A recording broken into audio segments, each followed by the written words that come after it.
दोस्तों मैं बार बार कहता हूं कि बिहार बोर्ड वाला अपना क्या है ना, अब क्वेश्चन का जो तरीका है वो उसको चेंज कर रहा है, शिफ्ट कर रहा है। आप मान के चलें अब उसके पास जो क्वेश्चन जो रिपीटेड था वो उनके पास कम पड़ गया है।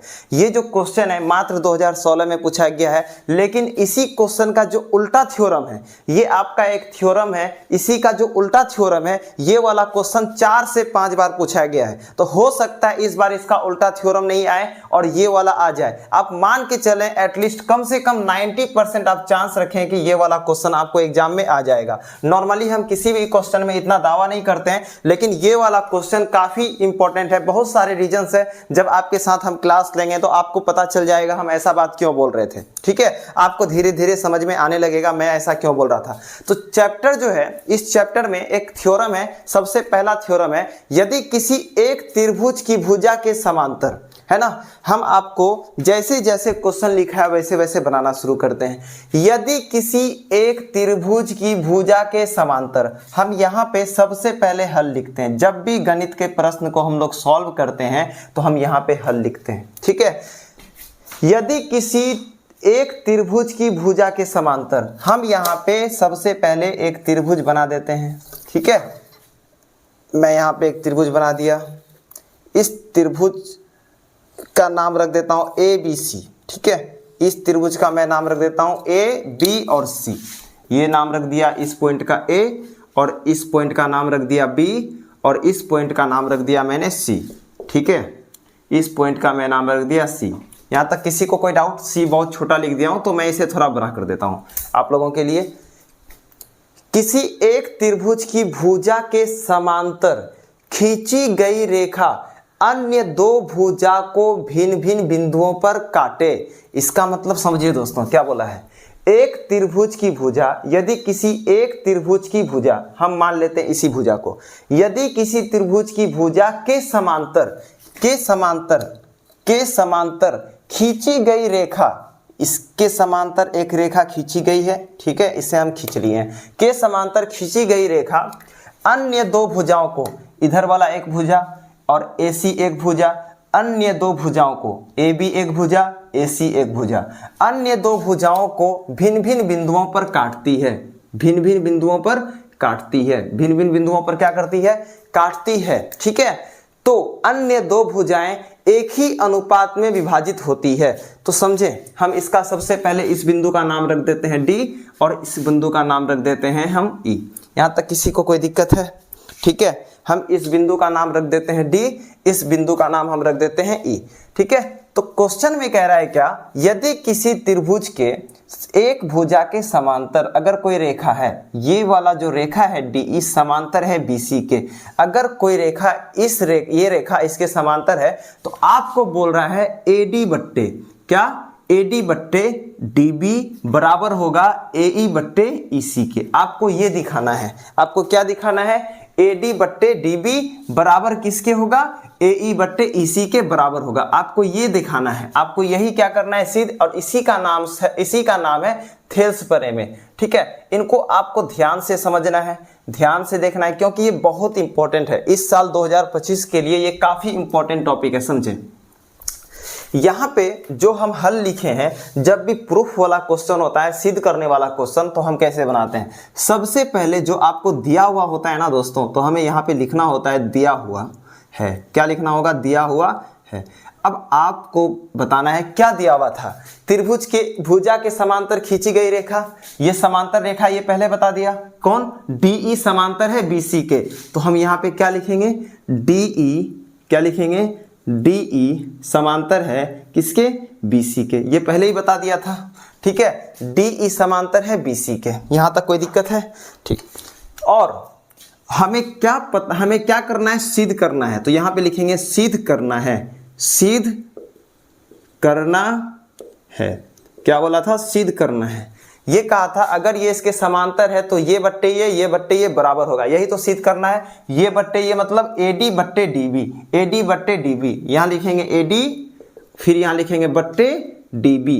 ठीक है, फिर बराबर लिखेंगे, क्योंकि बोला है बराबर करना है। क्या करना है? बराबर करना है। ठीक है, किसके?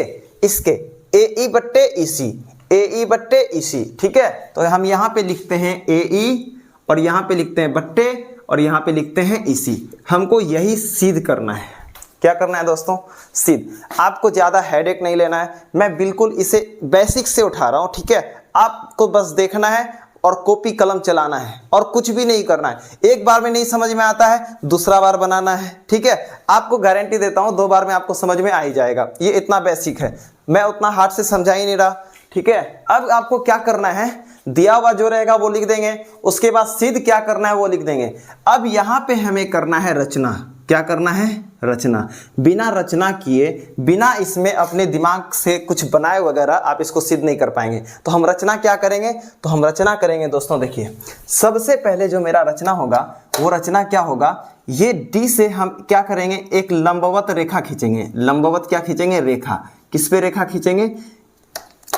AC पे। किस पे खींचेंगे? AC पे। लंबवत रेखा हम किस पे खींच दिए? AC पे, ठीक है। AC पे हम D से एक लंबवत रेखा खींच दिए, तो हम लिखेंगे D और इसका नाम हम रख देते हैं इस बिंदु का E। इस बिंदु का नाम रख देते हैं E, ठीक है। नहीं सॉरी, E तो नाम है ही, हम इस बिंदु का नाम क्या रखना पड़ेगा? F। कोई दिक्कत है क्या? ABC, यहाँ D है, यहाँ E है, हमको यहाँ इसका नाम क्या रखना पड़ेगा? F। तो हम इसका नाम रख देते हैं F। तो ये वाला जो लंबवत है इसका नाम हो जाएगा D और F। किस पे खींचा गया है? AC पे खींचा गया है ना। 90 डिग्री का लंबवत खींचा गया है तो हम इसको उल्टा T जैसा लिखते हैं। किस पे खींचा गया है? AC पे। तो हम यहाँ पे लिखेंगे AC पे। फिर इसी के जैसा और एक रेखा का हमको लंबवत खींचना है। E से शुरू करेंगे, कहाँ से? E से, और हमको किस पे खींचना है इस बार? AB पे। किस पे खींचना है? AB पे, ठीक है। किस पे खींचेंगे? AB पे। तो हम यहाँ पे लिखेंगे और है ना, कौन सा रेखा खींचे? इसका नाम रख देते हैं G। F के बाद G, EG लंबवत खींचे, मतलब उल्टा T। लंबवत खींचे किस पे? AB पे। किस पे खींचे? AB पे। तो यहाँ पे लिखेंगे A और यहाँ पे लिखेंगे B, ठीक। कोई दिक्कत? और एक रचना करना है हमें, क्या? हमें एक बार DC को मिला देना है। DC को क्या करना है? मिला देना है। इसको ध्यान से क्या करना है, थोड़ा आप लोगों को देखना है। DC को मिला देंगे, ठीक है। फिर उसके बाद उसी के जैसा हम क्या करेंगे? B और E को मिला देंगे। ये हमारा रचना है, बिना इसके दोस्तों सॉल्व नहीं हो सकता, ठीक है। ठीक, तो एक बार D को C से और एक बार B को E से, तो हम किसको मिलाए? यहाँ लिखेंगे, ठीक है। दूसरा रचना क्या किए हम? B को E से मिला देंगे। B को E से एक रेखा द्वारा मिला देंगे, ठीक है। B को E से एक रेखा द्वारा मिला देंगे। अब उसके बाद फिर उसी के जैसा और फिर यहाँ क्या लिखेंगे? और D को C से मिला देंगे। D को C से मिला देंगे। कितना आसान भाषा में लिख रहे हैं। D को C से मिला देंगे। D को C से एक रेखा से मिला देंगे या एक रेखा द्वारा मिला देंगे। द्वारा मतलब उसी से मिला देंगे, है ना। देखिए कितना आसान भाषा है। आपको बस क्या करना है ना, कॉपी कलम उठा के प्रैक्टिस करना है, ठीक है। इतना आसान है। आपको ये रचना करना था, आप ये रचना कर दिए। जब भी हम सिद्ध करने वाला क्वेश्चन बनाते हैं ना, सबसे पहले हम लिखते हैं क्या दिया हुआ है, उसके बाद हम लिखते हैं क्या सिद्ध करना है, ठीक है। अगर आपको रचना करने का जरूरी पड़े तो लिखना भी पड़ेगा रचना, ठीक है, क्योंकि इसके नंबर मिलते हैं। अगर बिना रचना आप नहीं दिखाए कि कहाँ पे क्या रचना किए तो आपके नंबर कटने के चांस बढ़ जाते हैं, ठीक। अब रचना के बाद हमें लिखना पड़ता है उपपत्ति। क्या लिखना पड़ेगा? उपपत्ति। क्या लिखेंगे? उपपत्ति। यहां से अब हमारा काम चालू होता है। अब यहां से क्या होता है? हमारा काम चालू होता है, ठीक है। हम यहां पे लिखते हैं उपपत्ति। कोई दिक्कत है? हम यहां पे क्या लिखते हैं? उपपत्ति। समझे? उपपत्ति लिखने के बाद हम सबसे पहले क्या करेंगे, हमको एक चीज करना है। आप ये वाला त्रिभुज को देखिए, ADE। किसको देखिए? ADE। अगर जिस बच्चे को दिक्कत हो रहा है ना, हम ADE को उठा के नीचे लेके आ जाते हैं। AD को उठा के कहाँ लेके आ गए? नीचे, ठीक है। AD को उठा के नीचे लेके आ गए। इस बार जो ये वाला जो लंबवत है ना DF, इसको छोड़ देंगे। किस साइड वाले को लेंगे? इस साइड वाले को, ठीक है। इसका नाम है A और इसका नाम है D और इसका नाम है E। हम इस बार लंबवत कौन सा लेंगे? ये वाला लंबवत लेकर चलेंगे, G वाला। कौन सा? G वाला। कोई दिक्कत है क्या? हम G वाला लंबवत को लेकर चलेंगे, ठीक है। कोई दिक्कत? हम G वाला लंबवत लेकर चलेंगे। तो हमको इसका क्षेत्रफल निकालना है, त्रिभुज ADE का क्षेत्रफल। तो यहां पे लिखेंगे त्रिभुज ADE, 2 - डी ई का क्षेत्रफल, त्रिभुज ए डी का क्षेत्रफल, ठीक है, त्रिभुज ए डी ई का क्षेत्रफल बराबर क्या होगा दोस्तों, देखिए त्रिभुज का क्षेत्रफल का फॉर्मूला होता है 1/2, ठीक है, इंटू आधार, ठीक है, इंटू ऊंचाई, एक बात बताएं, इतना सारा चीज लिखने का है, नहीं लिखा जाता, इतना सारा चीज नहीं लिखा जाता, आप लोग परेशान हो जाएंगे, ठीक है। हम कुछ भी नहीं करेंगे, आधार की जगह, आधार कौन है दोस्तों, इस ट्रायंगल का आधार कौन है, इसी पे 90 डिग्री खींचा गया है ना, तो ये इसका आधार होगा, ये इसका क्या होगा दोस्तों, आधार, ठीक है। ए डी इसका क्या हो जाएगा, आधार, तो हम आधार की जगह यहाँ पे ए डी नहीं लिख सकते क्या, लिख सकते हैं। देखिए अब आप लोग 7 क्लास के बच्चे नहीं हैं, आप लोग यहाँ पे आधार नहीं लिखेंगे, आप लोग यहाँ पे डायरेक्ट उसके मान को लिख दीजिए, ए डी लिख दिए। अब देखना है क्या है, ऊंचाई लिखना है, गुना ऊंचाई, तो इसका ऊंचाई क्या होगा, जो लंबवत होता है, लंबवत कौन है, ई जी, तो इसका ऊंचाई क्या हो जाएगा, ई जी। कोई दिक्कत है, किसी भी प्रकार का समस्या, ठीक उसी प्रकार हम क्या करेंगे, ठीक है, एक बार हम इसका निकाल दिए क्षेत्रफल, अब एक बार हम ये वाले त्रिभुज का क्षेत्रफल निकाल देंगे, ठीक है, ये वाले त्रिभुज का क्षेत्रफल बी ई डी या बी डी ई का क्षेत्रफल निकाल देंगे। अब आपको समझने में दिक्कत हो रहा होगा कि बी डी ई कौन है, कुछ भी हम नहीं करेंगे, हम क्या करते हैं ना, इसको उठा के नीचे लेके आ जाते हैं, जैसे इसको लेकर आए, ठीक है, ये कुछ ऐसा दिख रहा है आपको, टेढ़ा जैसा कुछ इस प्रकार दिख रहा है ना, चलो इसका हम यहाँ पे नाम रख देते हैं, इसका नाम यहाँ रख देते हैं बी, और इसका नाम यहाँ पे है डी, यहाँ लिख देते हैं डी, और इधर इसका नाम है ई, तो हम यहाँ पे लिख देते हैं ई, ठीक है, कोई दिक्कत। अब क्या है, यहाँ पे आपको समझना है, इसका हमको क्षेत्रफल निकालना है, इसका क्या निकालना है, क्षेत्रफल, ठीक है। तो एक बात याद रखें, अगर आप इसको यहाँ से भूल जाएं तो ये एक बड़ा सा त्रिभुज बनता है ना, ठीक है, तो ये एक लंबवत इसी रेखा पे आती है ना, तो इस त्रिभुज का जो रेखा, इस त्रिभुज का जो ऊंचाई होगा, हम यही ईजी को लेंगे, किसको लेंगे, यही ईजी को लेंगे, ठीक है। तो सबसे पहले इसका हम क्या लिखेंगे, त्रिभुज बीडीई का क्षेत्रफल, त्रिभुज बीडीई का क्षेत्रफल बराबर क्या होगा, 1/2 इंटू इसका जो है ना आधार कौन होगा, यही होगा ना बी डी, यही होगा ना बी डी, तो हम यहाँ पे क्या लिखेंगे, बी डी, ठीक है, इंटू, कोई दिक्कत, इंटू। अब इसका आपको पहले बताए थे, जो ऊंचाई इसका होगा, जो ऊंचाई इसका होगा, ये भी ऊंचाई उसी का होगा, सेम। चूंकि देखें आप, ये वाला त्रिभुज का रेखा जा रहा है, सेम लंबवत इस पे है, तो आप इसके जो त्रिभुज हैं, इसके आप ऊंचाई इसको ले सकते हैं, ठीक है। हम इस पे ज्यादा नहीं गोज रहे हैं, कारण क्या है, फिर आपको समझने में दिक्कत होगा। आपको बस क्या करना है, ये वाला जो हम त्रिभुज लिए, ये वाला त्रिभुज यहाँ से लेके यहाँ तक, इसका आपको ऊंचाई यही लेना है, ईजी, ठीक है, यहाँ पे क्या लेना है, ईजी। कोई दिक्कत है, बहुत सारे बच्चों के मन में अब सवाल आ गया कि सर आप ईजी क्यों ले लिए, इसका तो ऊंचाई नहीं है। तो देखिए सर, होता क्या है, हम किसी भी त्रिभुज का, मान लीजिए एक त्रिभुज हम यहाँ पे बना रहे हैं, अगर हमको इसका ऊंचाई लेना होगा तो हम ये वाला भी ऊंचाई हम इसका ले सकते हैं, इसीलिए हम इसका ऊंचाई ये वाला ले लिए, ईजी, ठीक है, कोई दिक्कत। अब हमें क्या करना है, अब दोनों को हम भाग करेंगे, क्या करेंगे, भाग देंगे, ठीक है। त्रिभुज ए डी ई बट्टे त्रिभुज बी डी ई को हम क्या करेंगे, भाग देंगे, ठीक है। तो हम यहाँ पे लिखेंगे त्रिभुज ए डी ई का क्षेत्रफल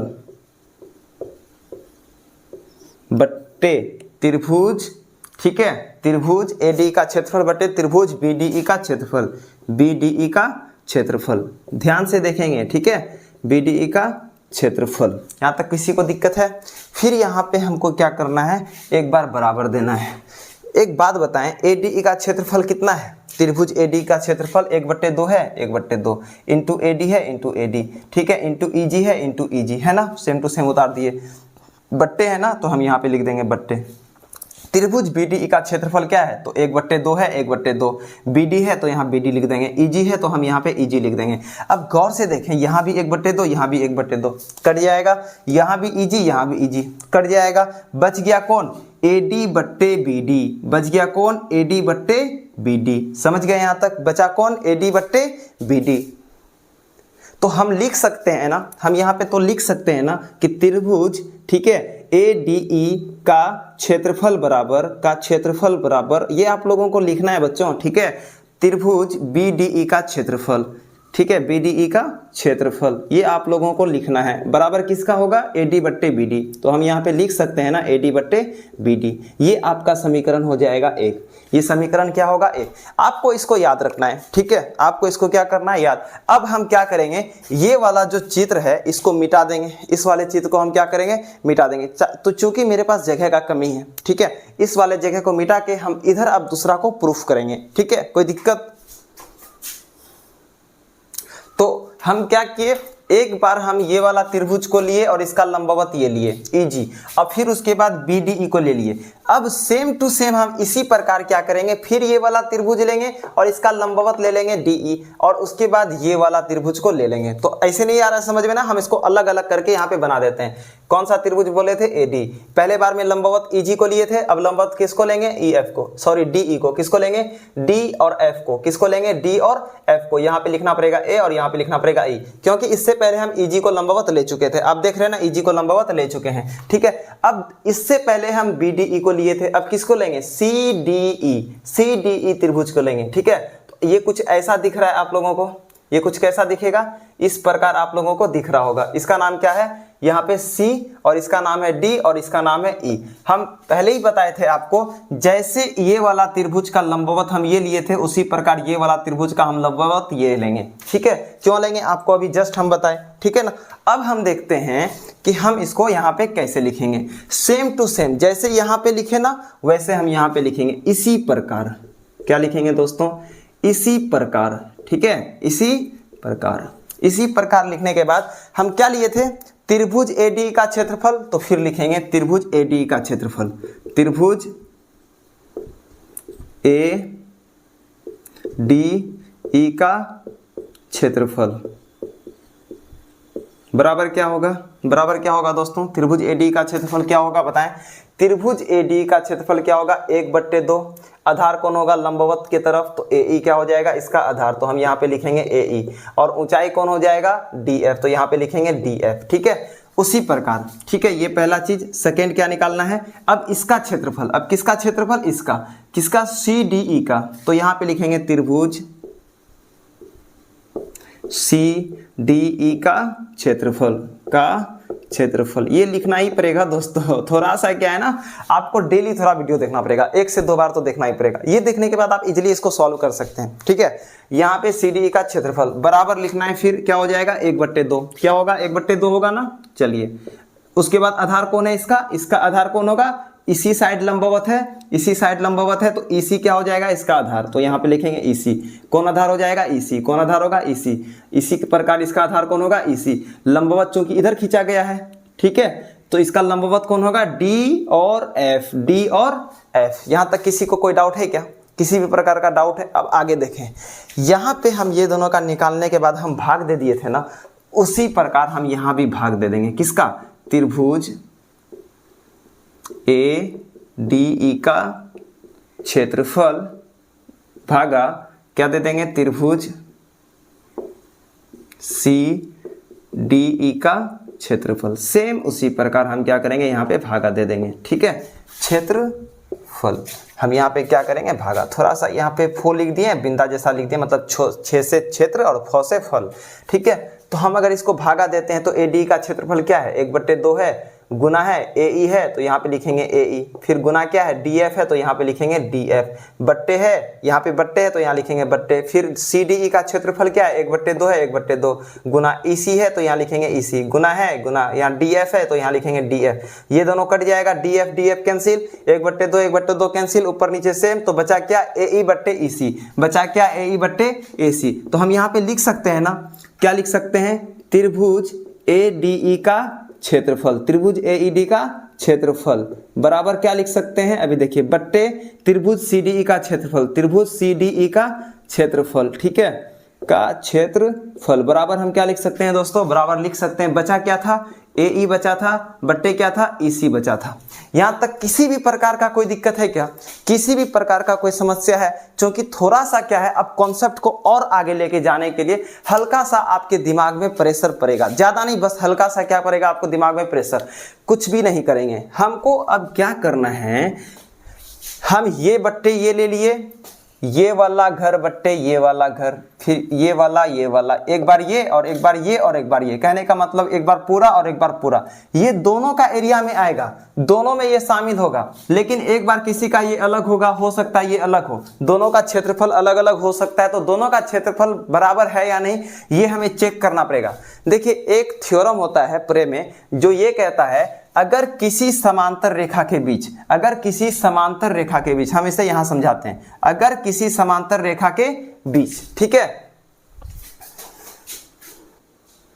अगर किसी त्रिभुज में अगर कभी ऐसा बोल दे कि वो दो समांतर रेखा के बीच है, मान लीजिए ये और ये एक समांतर रेखा है, यहां पे हम क्या करें, एक त्रिभुज बना दें, क्या बना दें, एक त्रिभुज, ठीक है, और त्रिभुज क्या हो, यही समांतर रेखा के बीच में हो, यही समांतर रेखा के क्या हो, बीच में। अब गौर से समझिएगा, यही समांतर रेखा के क्या हो, बीच में हो, है ना, और आधार सेम हो, और क्या हो, आधार सेम हो। नहीं समझ में आ रहा है, यहाँ पे देखें, मान लीजिए हम दो समांतर रेखा यहाँ पे खींच दिए, है ना, यहाँ पे दो समांतर रेखा खींचे, एक त्रिभुज ऐसा है और एक त्रिभुज सेम टू सेम ऐसा है, इसी के पास आया, आधार दोनों का सेम है, आधार दोनों का सेम है और दोनों एक ही समांतर रेखा के बीच में है, तो नियम कहता है ये वाला त्रिभुज का जो क्षेत्रफल होगा, ये वाले त्रिभुज का जो क्षेत्रफल होगा आपस में बराबर होगा, आपस में क्या होगा, बराबर। तो हम अब कह सकते हैं ना, हम अब क्या कह सकते हैं, आप लोग थोड़ा बताएं, दिमाग लगाएं, क्या कह सकते हैं, ये वाला जो त्रिभुज है, ये वाला जो त्रिभुज है इसका क्षेत्रफल BDE का क्षेत्रफल CDE के बराबर होगा या नहीं, बिल्कुल होगा। क्यों होगा, दोनों एक ही समांतर रेखा के बीच में है और दोनों का आधार एक ही है DE, इसीलिए क्या होगा, बराबर। तो हम यहां लिख सकते हैं त्रिभुज त्रिभुज BDE, क्या लिख सकते हैं, त्रिभुज BDE का क्षेत्रफल, ठीक है, का क्षेत्रफल बराबर होगा, क्या होगा, बराबर होगा त्रिभुज किसका, CDE का क्षेत्रफल का, त्रिभुज CDE का क्षेत्रफल के बराबर होगा, ठीक है। ये हम अब इसको लिख सकते हैं, यहां तक किसी को कोई दिक्कत है क्या? जब इस त्रिभुज का क्षेत्रफल इस त्रिभुज के बराबर होगा तो दोस्तों हम लिख सकते हैं ना, इतना बट्टे इतना जो है इसके बट्टे इतना के बराबर होगा, क्योंकि दोनों के ऊपर AD है, इसके ऊपर भी AD है, यहाँ पे BDE था और यहाँ पे CDE था, तो अब दोनों अलग अलग था पहले, लेकिन अब हम दोनों को क्या कर दिए, दोनों का क्षेत्रफल को बराबर, तो ये जो है इसके बराबर हो जाएगा, ये जो है इसके बराबर, तो इसका जो आया है AD बट्टे BD, तो इसके बराबर होगा कि नहीं होगा, इसके बराबर होगा कि नहीं होगा, आराम से होगा, क्या हो जाएगा, आराम से। ये समीकरण 1 है और इसको हम मान लेते हैं समीकरण 2, इसको हम क्या मान लेंगे, समीकरण 2, ठीक है, ये आपका समीकरण 1 और ये समीकरण 2। तो समीकरण 1 से हम यहाँ पे क्या लिखेंगे, समीकरण 1 और 2 से, समीकरण 1 और 2 से, समीकरण 1 और 2 से AD बट्टे BD, ठीक है, बराबर होगा किनका, AE बट्टे EC के, AE बट्टे EC के, AD बट्टे BD जो है बराबर होगा किनका, AE बट्टे BC के बराबर होगा, ठीक है।